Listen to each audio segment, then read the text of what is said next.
Bueno, muchísimas gracias. Gracias a la Fundación Primero de Mayo por haberme invitado. Gracias a todos y todas por estar aquí.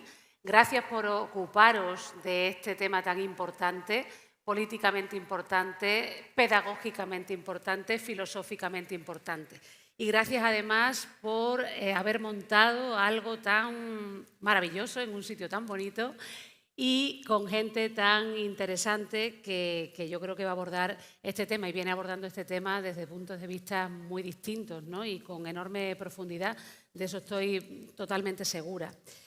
Bueno, todo el mundo sabe que la extrema derecha es misógina o que ha hecho del antifeminismo un eje central de sus políticas. Lo ha hecho en la Unión Europea, lo ha hecho en América Latina, lo ha hecho en España. Yo he mantenido durante mucho tiempo que el feminismo es un antídoto para la extrema derecha y, de hecho, creo que se ha demostrado que son las mujeres las que están frenando a la extrema derecha en todas partes del mundo.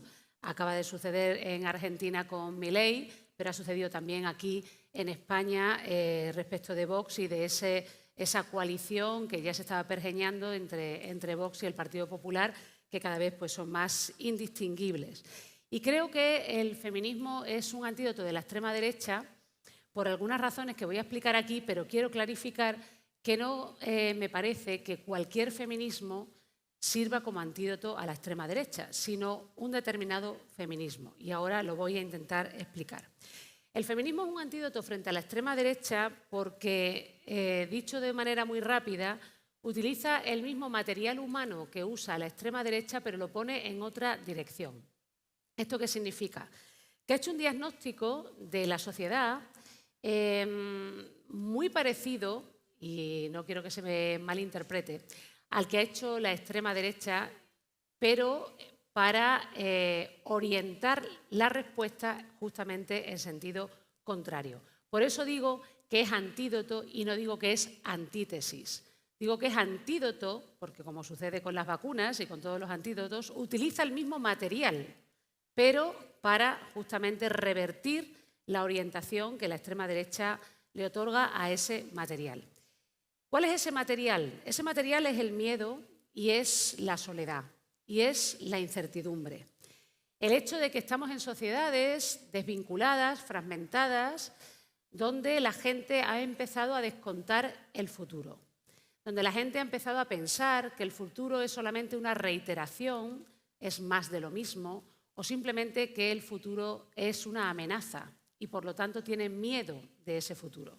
Cuando la gente descuenta el futuro, y a eso también contribuye el mercado laboral que tenemos, y vosotros lo conocéis muy bien, ese mercado donde no hay continuidad biográfica, donde está aquello que llaman la flexiseguridad, donde hay una filósofa que a mí me gusta mucho, se llama Rosy Braidotti, donde se da, dice ella, la multiactividad nómada, ¿no? Ese mercado laboral, esa construcción, digamos, social, que se articula a partir de ese mercado laboral, ayuda, precisamente contribuye a que la gente descuente el futuro. Y cuando la gente descuenta el futuro, pues se vuelve cínica y se vuelve nihilista. Y el cinismo y el nihilismo es la base del conservadurismo.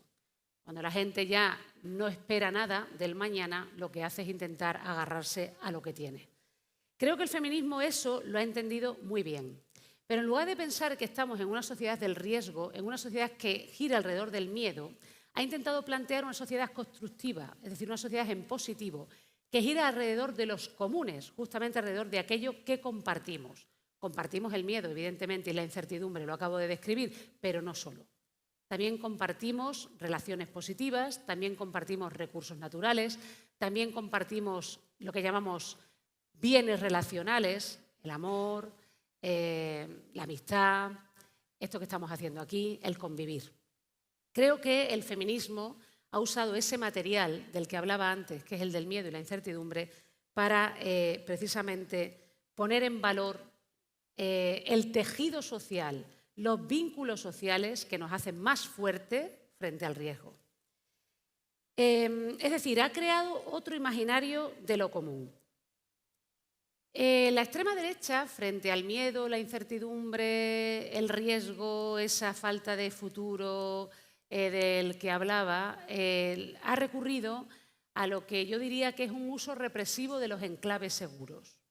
Esto es un uso represivo del Estado, un uso represivo de la propiedad privada o la clase social, es decir, yo pertenezco a un determinado sector social, un uso represivo de la raza, un uso represivo de la nación, un uso represivo de la Iglesia, un uso represivo de la familia. Son los enclaves seguros, donde la gente encuentra vínculos, donde la gente encuentra tejidos asociativos, pero ha hecho un uso represivo y excluyente de esos enclaves seguros para combatir el miedo. Lo que ha hecho el feminismo es, digamos, no desvincularnos, sino vincularnos de otra manera, como decía antes, y hacer un uso incluyente y liberador de esos mismos elementos, por decirlo, de esos mismos enclaves seguros.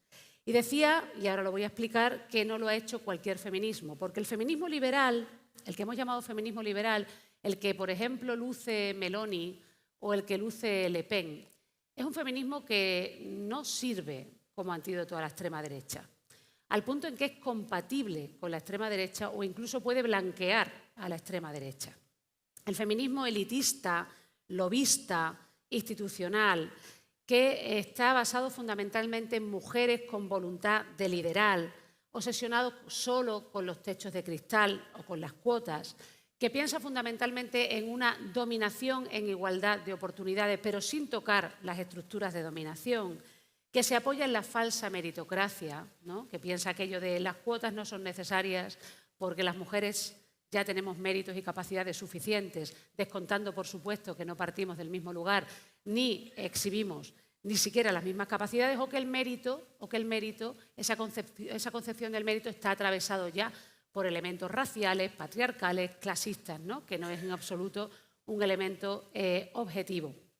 Un feminismo que se apoya fundamentalmente en la mercantilización de todo, que mantiene siempre la dicotomía entre el mercado y la vida, invisibilizando precisamente la vida, es decir, todo lo que tiene que ver con los cuidados o con el locus reproductivo, que mantiene la dicotomía entre lo público y lo privado para invisibilizar lo privado, que es, una vez más, ese locus reproductivo frente al locus productivo, o que mantiene todavía la dicotomía entre la autonomía y la dependencia en la idea de que lo importante es lograr autonomía y que esa autonomía se basa fundamentalmente en un ingreso dinerario.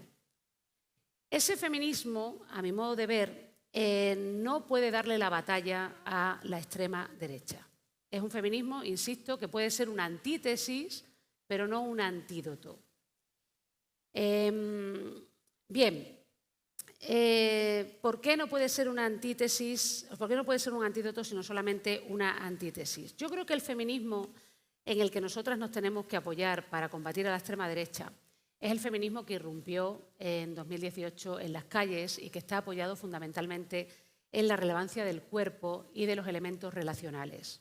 No precisamente en la desvinculación, no precisamente en la separación, que es aquello en lo que se apoya, a mi modo de ver, el liberalismo en general y el feminismo liberal en particular, sino precisamente, como he hecho hasta ahora, en la vinculación, en las relaciones y en el cuerpo. El cuerpo, como diría Rita Segato, como campo de batalla, ¿no? Como objeto de violencias, el cuerpo como fuente de subjetividad, el cuerpo como objeto de cuidados, y de ahí surge el derecho a cuidar y a ser cuidado, el deber de cuidar y el deber de ser cuidado. Sobre todo el cuerpo, la ecodependencia, ¿no? El cuerpo, digamos, como un elemento dependiente de los recursos naturales y de las fuentes energéticas. En buena parte el feminismo del que estoy hablando, que es un feminismo relacional, ese feminismo antídoto, es en buena parte, como digo, ecofeminista, precisamente porque ha comprendido que el colapso civilizatorio frente al que nos encontramos y que tiene que ver con el cambio climático, pero no solo, con el colapso, yo creo, de un modelo productivo en su totalidad, es también el colapso de determinados valores masculinos asociados al crecimiento infinito, al progreso lineal, al individualismo posesivo, a la mercantilización absolutamente de todo. Por eso creo que ese feminismo relacional es un feminismo que pone en valor justamente los comunes y la política de lo común. Bien, Este feminismo, no el feminismo liberal, sino este feminismo relacional que acabo de describir muy someramente, puede responder a la extrema derecha y a esa relectura, y vuelvo al principio, que hace la extrema derecha de esos enclaves seguros, a esa lectura represiva que hace la extrema derecha de los enclaves seguros. Por ejemplo, y voy a poner el ejemplo de por qué puede servir como antídoto respecto de la lectura de esos enclaves seguros, partiendo, insisto, para que no se pierda el hilo, de la relevancia del cuerpo y de las prácticas relacionales o de los vínculos que nos conectan a unos con otros. En relación al Estado, es muy claro que la extrema derecha se apoya en un Estado que es en esencia policial, militarista, colonialista y repudia de alguna forma el Estado social.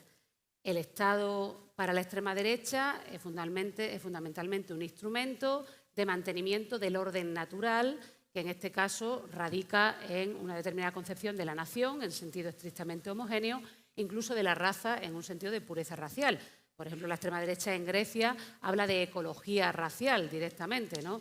Despreciando completamente, digamos, lo que sería la adquisición de la ciudadanía por el sistema del jus soli, que diríamos los juristas, es decir, por haber nacido en un lugar y poniendo en valor fundamentalmente el llamado jus sanguini, es decir, se adquiere la ciudadanía precisamente por tener una continuidad sanguínea, en este caso con la madre. De ahí que, ahora lo diré también, la misoginia de la extrema derecha no es gratuita, es decir, el centro de la extrema derecha está en la mujer precisamente porque a la mujer la atraviesan todas las políticas que la extrema derecha podría poner en marcha. Si pensamos, por ejemplo, en esa pureza racial de la que acabo de hablar, o pensamos, por ejemplo, en la propia teoría del gran reemplazo que utiliza la extrema derecha pues en todas partes, ¿no? Las mujeres europeas tienen que tener hijos para evitar que sean los migrantes los que nos invadan y sustituyan a la población europea. Por tanto, la mujer es la que garantiza en ese estado, digamos, el orden natural, porque garantiza, insisto, la pureza racial y garantiza fundamentalmente que no seamos sustituidos por elementos foráneos. Bien, digamos que para la extrema derecha el Estado social radica fundamentalmente en la familia. Ellos son, diríamos, paleolibertarios, ¿no? O sea, el Estado fundamentalmente, insisto, es un orden policial o un orden militar que viene a garantizar el orden natural que se basa en la nación y en la raza, y el Estado social, las políticas sociales, los servicios públicos tienen que ser derivados, digamos, al elemento de la familia, que es el sostén social. Evidentemente aquí no hay ninguna elaboración, digamos, innovadora acerca de lo que la familia es. Básicamente, ¿qué familia es la familia sostén social o la familia que puede canalizar esas políticas sociales? Pues una familia convencional. No hay absolutamente ninguna reflexión acerca de la situación que las mujeres pueden vivir en la familia. Ahora voy a ir un poco a ese enclave seguro que es la familia. Estaba en el Estado. Evidentemente, para un feminismo, y después lo desarrollaré un poco más si puedo, si tengo tiempo, para un feminismo relacional, los servicios públicos, las políticas sociales son la esencia del Estado y no precisamente el orden policial o el orden militar o el orden judicial. Es decir, todo lo que es la parte defensiva del Estado, ¿no? Es decir, que aquí hay una visión del Estado completamente decimonónica, ¿no? En realidad, la extrema derecha es bastante decimonónica porque se caracteriza fundamentalmente por el conservadurismo. Pero quiero ir en orden para que se me siga y no perder el hilo. Segundo enclave seguro, y después vamos con la relectura que se haría desde el feminismo. La propiedad privada sacralizada como origen de la clase social. Básicamente, el rico lo merece todo porque si es rico por algo. Es algo tan sencillo como esto. Si usted es rico es porque algo bueno habrá hecho. Y por lo tanto, aquí se produce una esencialización de las diferencias desde el punto de vista social. Los que tienen que dirigir a la sociedad son los que siempre han dirigido a la sociedad. Básicamente los ricos en el sentido hereditario y decimonónico del término, es decir, en ricos asociados al control de la propiedad privada y los medios productivos. La extrema derecha no es necesariamente nuevo riquista. Es decir, que hay fórmulas, y aquí está Miquel y está Steven, ¿no? Que se lo saben muy bien, ¿no? Pero no es necesariamente nuevo riquista. Puede despreciar perfectamente el nuevo riquismo, porque la idea que mantienen respecto de las clases sociales es la de que el éxito corona la virtud, que no hay algo más terrible que esa frase tan repetida. El éxito corona la virtud significa que quien tiene éxito algo bueno habrá hecho, y si además lo puede demostrar a lo largo de la historia, es decir, hablamos básicamente de la aristocracia, si lo puede mantener a lo largo de la historia, pues todavía mejor. Hay una especie de superioridad natural e histórica de unos seres humanos sobre otros, que por supuesto también después se traslada al varón sobre las mujeres.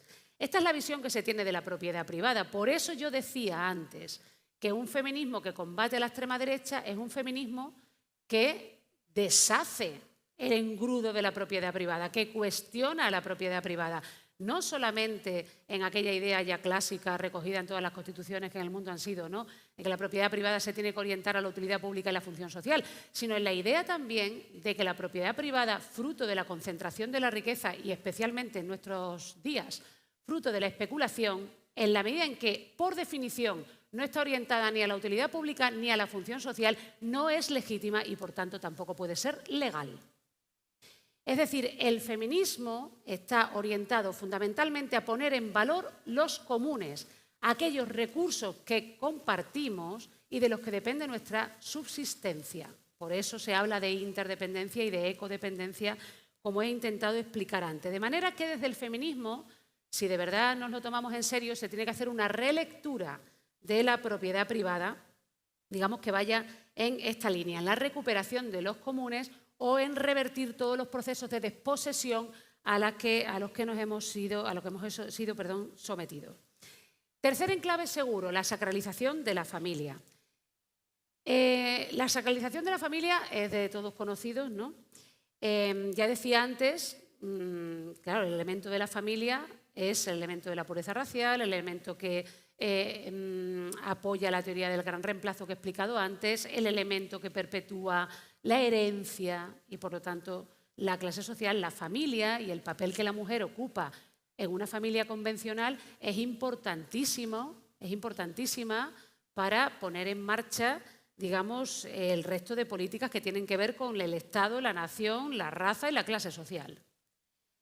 ¿Qué es lo que se niega desde la extrema derecha? No se niega la violencia contra las mujeres. La extrema derecha lo que niega es la violencia de género, la violencia que se da al interior de la familia. Porque la extrema derecha en Europa y en todas partes habla de violencia contra las mujeres y de violencia sexual contra las mujeres, solo que señalando a foráneos, a extranjeros o migrantes como causantes de esa violencia. Al que nunca señalan es al padre de familia. Al que nunca señalan es al marido, exmarido, pareja o expareja, porque eso deshace por completo el núcleo familiar, que es justo por definición. Por lo tanto, es importante tener en cuenta aquí que el populismo punitivo de la extrema derecha se orienta también a acabar con la violencia contra las mujeres. No son negacionistas de la violencia contra las mujeres, son negacionistas de la violencia de género al interior de la pareja. Por supuesto, se oponen a los derechos sexuales y reproductivos y al aborto. Lo hemos visto en Polonia, ¿no?, el enorme retroceso, lo hemos visto en Estados Unidos, lo hemos visto en las propuestas de Milei, últimamente también aquí en España, exactamente por lo mismo, ¿no?, porque las políticas son en esencia natalistas. Se oponen a la educación sexual y a la educación sexoafectiva. ¿Por qué? Una vez más, porque deshace los roles tradicionales adjudicados a la mujer en el seno de la familia. Y se oponen, por supuesto, al matrimonio entre personas del mismo sexo y especialmente a la adopción, si se da en esos casos. Evidentemente hablo en un trazo grueso porque, como he dicho antes, hay extremas derechas o ultraderechas o derechas extremadas en Europa, como la que representa, insisto, Le Pen, por ejemplo, que ya ha hecho un tránsito en este sentido. Y ha hecho un tránsito en ese sentido con inteligencia. Yo siempre he mantenido, por ejemplo, y lo mantengo, que Vox ha perdido una gran oportunidad histórica en este momento precisamente porque es protofranquista, algo que en la Unión Europea es muy difícil de asimilar, y porque mantiene una misoginia completamente clásica. Si Vox hubiera hecho un tránsito parecido al que han hecho algunas derechas en Europa, hoy habría tenido más éxito tanto en España como más predicamento en Europa, que no tiene ninguno porque son absolutamente marginales. Son absolutamente marginales desde el punto de vista del discurso. La familia es para la extrema derecha un orden natural y es el orden donde se realizan las mujeres. Y esto quiero que se entienda bien, porque ellos no esclavizan a la mujer en la familia ni piensan que la mujer ha de quedarse en el ámbito familiar ahí, por decirlo con una mala palabra, jodida. No es eso, sino que hacen una lectura de la familia que es otra, es mucho más decimonónica también, ¿no? Lo que dicen básicamente ellos es que los auténticos feministas son ellos, porque el feminismo lo que hace es desalienar a la mujer, esto es, sacar a la mujer del único lugar donde ella puede desarrollar su ser. Es decir, básicamente, sacar a la mujer del único lugar donde ella puede ser quien verdaderamente es, quien es de forma natural. Y lo que hace el feminismo es sacar a la mujer del espacio en el que puede desarrollar, digamos, o puede desarrollarse más y mejor, para someterla a procesos de masculinización que le generan infelicidad, desarraigo, problemas de identidad y frustración, y que además generan en los hombres actitudes de violencia. Es decir, el binarismo es obligado, la mujer solo se puede desarrollar como tal en un entorno familiar, la igualdad entre hombres y mujeres no solamente no es deseable, sino que no existe y no es posible, y cuando el feminismo hace ese esfuerzo por releer a la familia y sacar a la mujer del espacio, digamos, privado para lanzarla al locus productivo o al espacio público, lo que hace es generar, digamos, como se diría, melancolía. Es decir, intentar que sea lo que nunca va a poder ser. Por eso, precisamente, porque la emancipación para las mujeres no es posible en el espacio público, porque no es posible que las mujeres se autodeterminen en el espacio público y, por tanto, desalienadas de su ser natural, que es el de la familia, precisamente por eso el feminismo es una ideología de género, porque tergiversa y oculta lo que verdaderamente son las cosas, porque manipula una realidad natural. Y es además una ideología negativa porque genera fundamentalmente insatisfacción, en la medida en que las mujeres en el mercado, las mujeres en el espacio público, no solamente son desalienadas de su espacio natural, sino que además están sometidas permanentemente a frustraciones o a procesos, en cierto modo, de esclavitud laboral. Es decir, que según esta lectura, el feminismo es patriarcal y lo que hace es someter a las mujeres al mundo de las necesidades creadas artificialmente a través del mercado. No sé si me he explicado bien, intento que se siga un poco el hilo porque creo que ese es básicamente, digamos, el itinerario que sigue la extrema derecha para reivindicar a la familia. No reivindican, insisto, a la familia convencional, heteronormativa, porque piensen que las mujeres tienen que estar esclavizadas en esa familia para ocupar determinados roles, sino porque piensan que es el único lugar donde las mujeres pueden ocupar el rol que naturalmente tienen adjudicado. Bien, el feminismo relacional frente a esto, ese feminismo, insisto, que no es liberal, frente a esto, plantea varias cuestiones. Como decía antes, frente al Estado policial, pues un Estado social que corrija la desigualdad. porque la desigualdad no es un dato, digamos, es una construcción social, política y económica. No es un dato, por tanto, ni es un hecho, ni por supuesto es deseable, y de manera que se puede rebasar. Y por eso las políticas sociales se tienen que articular a través del Estado. Y el éxito no corona la virtud, corona muchas veces otras cosas mucho peores que la virtud.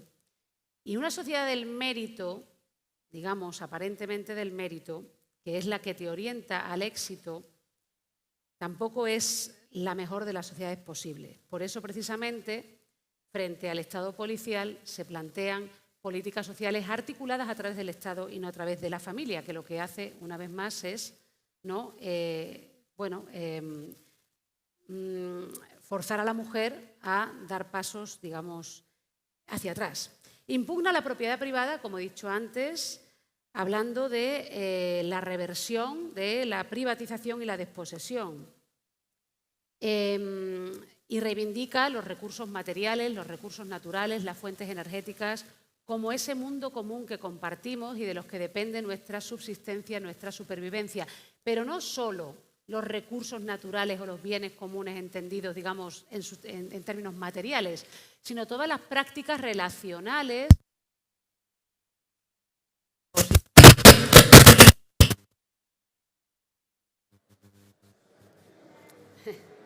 A ver, aquí, ya ha vuelto. Decía todas las prácticas, no sé si estoy otra vez o no, ¿sí? Sí. Decía todas las prácticas relacionales, todos los bienes relacionales que se articulan alrededor de la gestión de esos comunes. Poner en valor lo que hay entre nosotros. Yo creo que esto es un elemento importante, insisto, para distinguir unos feminismos de otros y, sobre todo, para combatir a la extrema derecha. Saber que los vínculos que hay entre nosotros son importantes y que esos vínculos que hay entre nosotros, que son de cuidados, que son de afectos, que son lo bueno que hay entre nosotros, superan, en cierto modo, el tiempo y el espacio. Es decir, que son vínculos que se pueden hacer extensibles a quienes no están aquí y ahora.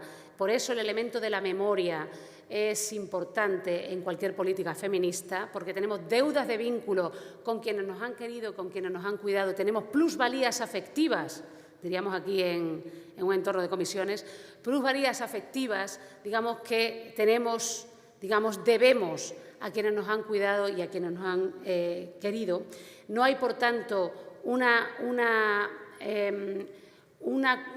frontera, digamos, ni espacial ni temporal respecto de esos vínculos. Y no hay tampoco una frontera espacial, por eso precisamente una política feminista que combata a la extrema derecha no solamente no puede ser racista ni xenófoba, sino que tampoco puede ser colonial. Es decir, básicamente tiene que poner también en el centro a quienes, no solamente las personas migrantes, por aquello de la cadena global de cuidados, porque se ocupan de nuestras personas dependientes para que las mujeres del norte vayamos a trabajar, no es eso, sino que se tienen que establecer vínculos con quienes, visibilizar vínculos con quienes no están aquí y ahora, pero, digamos, a quienes debemos también nuestra subsistencia y nuestra supervivencia y todo el mundo de cuidados que nos rodean. De manera que es una visión de los vínculos, de un tejido que hay entre nosotros que, como digo, no tiene ninguna frontera ni espacial ni temporal. De ahí que también desde este feminismo se combata, como decía, la xenofobia y el racismo.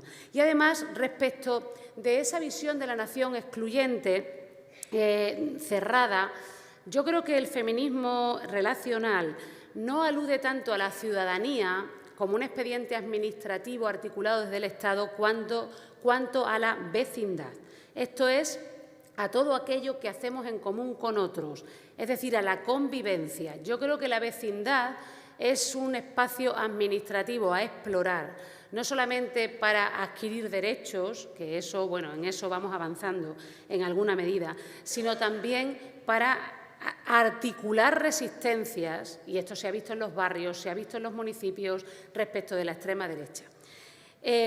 Por tanto, Digamos que la relectura que se hace, como decía al principio, de esos enclaves seguros es importante. No se trata de dejarle a la extrema derecha las banderas, las patrias, las naciones, las razas, las familias, las iglesias, los usos y costumbres, las tradiciones. Yo creo que eso no se lo debemos dejar a ellos. Se trata precisamente de hacer una relectura en positivo de eso, pero no para plantear la disolución de eso, como se plantea desde el liberalismo, desde el feminismo liberal en algunos casos, o incluso desde algunas propuestas socialdemócratas, sino para rearticular esos vínculos con, digamos, lo común en el centro. Es decir, asumiendo que compartimos cosas. Lo más importante que nosotros tenemos no es el yo liberal ni el nosotros que alude a pueblos, naciones y estados.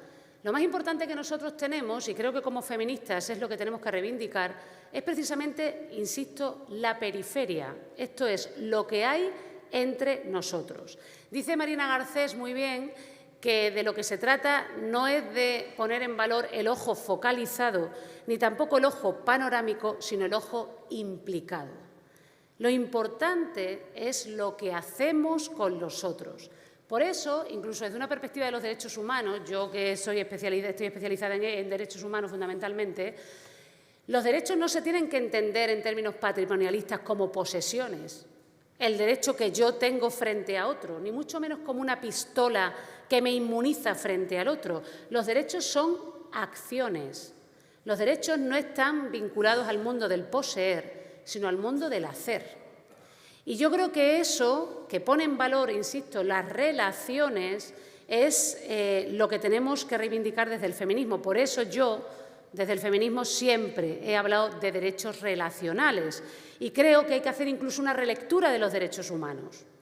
Porque los derechos humanos, tal como se han concebido tradicionalmente, también en las constituciones, incluso en el derecho internacional, están apoyados fundamentalmente en el individualismo posesivo. Es decir, en establecer un círculo alrededor del individuo que le inmuniza frente a terceros, que son vistos siempre como eventuales agresores. Es decir, por eso los derechos civiles, los llamados derechos civiles, se han puesto siempre por delante de los derechos sociales y los derechos políticos. Lo que tiene que hacer el feminismo es poner por delante de los derechos civiles los derechos sociales y los derechos políticos, que son precisamente los que garantizan la justicia social y la cohesión social. Y eso es hacer una relectura de los derechos humanos conceptualmente y es hacer también una relectura de la jerarquización de los derechos humanos, porque, insisto, en todas las constituciones, también en la nuestra, los derechos civiles se han colocado siempre por delante de los derechos sociales y los derechos políticos, al punto que los derechos sociales solo se han realizado en la medida en que no han entrado en colisión con los derechos civiles. O, por decirlo más claramente, un derecho civil puede ser objeto de un recurso de amparo en el Tribunal Constitucional y un derecho social no. Esto hay que releerlo. No se podrá hacer nunca una relectura de la propiedad privada. No se podrá decir nunca que la propiedad privada derivada de la actividad especulativa es ilegítima y, por tanto, ilegal porque, por definición, no se orienta a la utilidad pública ni a la función social, que es algo que yo sostengo con toda claridad. No se podrá decir nunca esto si se sigue pensando en los derechos humanos desde una perspectiva patrimonialista y desde una perspectiva del individualismo posesivo. Y esto nos lleva, y voy terminando, a un eje central.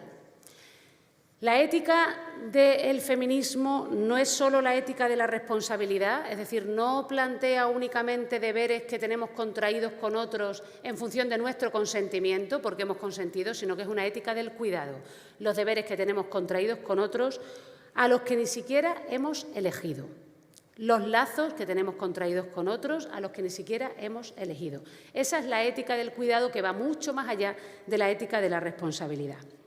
En fin, básicamente el feminismo es un antídoto de la extrema derecha porque se apoya en el reconocimiento del otro, porque tiene como eje central no el yo ni el nosotros, sino lo que hay entre nosotros y fundamentalmente el tú, porque plantea una política de los cuerpos y de las relaciones y de la interacción frente a una política de los muros. Dice Braidotti también, esta filósofa a la que aludía antes, que la alegría está siempre en la interacción de los cuerpos. Por eso también, frente a políticas catastrofistas, políticas retroutópicas, políticas sórdidas, políticas pesimistas. El feminismo, dado que plantea la interacción de los cuerpos, es siempre alegre. En el sentido filosófico del término alegre, no en el sentido, por decir, ingenuo del término alegre, pero sí en el sentido filosófico. Nuestra política, la política feminista, no puede ser solo una política reactiva, ni mucho menos una política pesimista, sino una política constructiva, propositiva y optimista. Y creo que tenemos todos los materiales para lograrlo. De manera que, por esta explicación, lo que deberíamos concluir, que no sé si me he explicado bien y por tanto no sé si todo el mundo lo ha concluido, pero lo que deberíamos concluir es que el feminismo es un antídoto frente a la extrema derecha y que tenemos todas las de ganar. Con esto terminaría. Muchas gracias.